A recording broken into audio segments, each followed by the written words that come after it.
Hi guys, welcome back to Tutorial Millennials channel. In today's video, I'm going to show you an iPhone trick.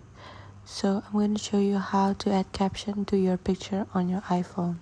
So you pick the picture and then you just swipe up and then you can add a caption there. So for example, baby 3 months.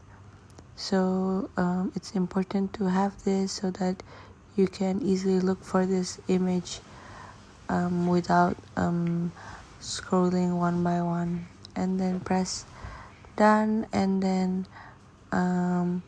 so when you look for this picture, you don't have to go to library and then look for it one by one from each year. So go to search and then type caption you've added before, so baby 3 months, and then this image will show up.